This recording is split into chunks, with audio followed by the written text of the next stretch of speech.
lo caro şirin dirin naro lo lo caro şirin dirin naro bere mir pase gitu iroketi çeharo bere mir pase gitu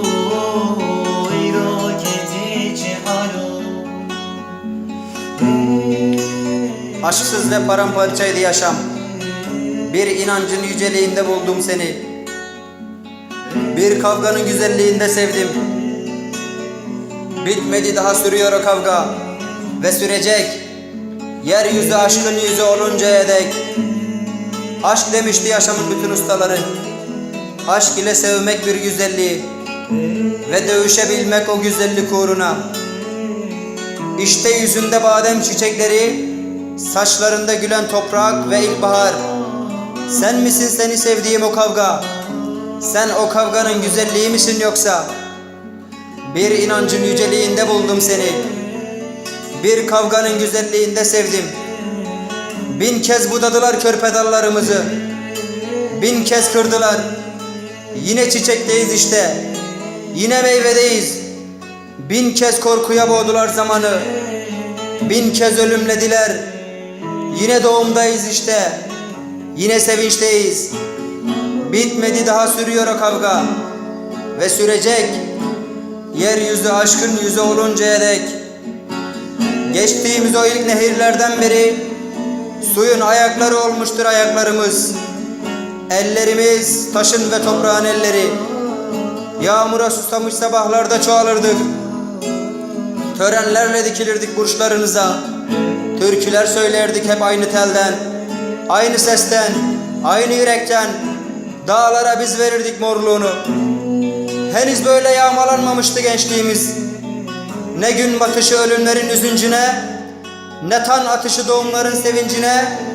Ey bir elinde mezarcılar yatan, bir elinde ebeler koşturan doğa. Bu seslenişimiz yalnızca sana. Yaşamasına yaşıyoruz ya güzelliğini. Bitmedi daha sürüyor o kavga ve sürecek. Yeryüzü aşkın yüzü oluncaya dek. Saraylar saltanatlar çöker. Kan susar bir gün. Zulüm biter. Menekşeler de açılır üstümüzde. Leylaklar da güler. Bugünlerden geriye bir yarına gidenler kalır. Bir de yarınlar için direnenler. Şiirler doğacak kıvamda yine. Duygular yine de yağacak kıvamda. Ve yürek imgelerin en ulaşılmaz doğruluğunda. Ey her şey bitti diyenler, korkunun sofrasında yılgınlık yiyenler. Ne kırlarda direnen çiçekler, ne kentlerde devleşen öfkeler henüz elveda demediler. Bitmedi daha sürüyor o kavga ve sürecek.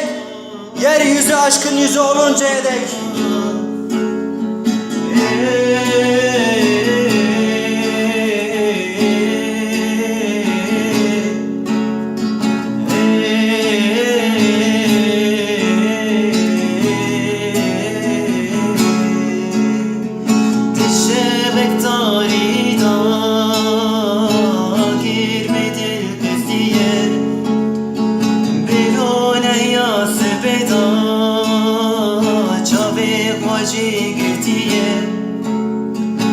Düşe bektarin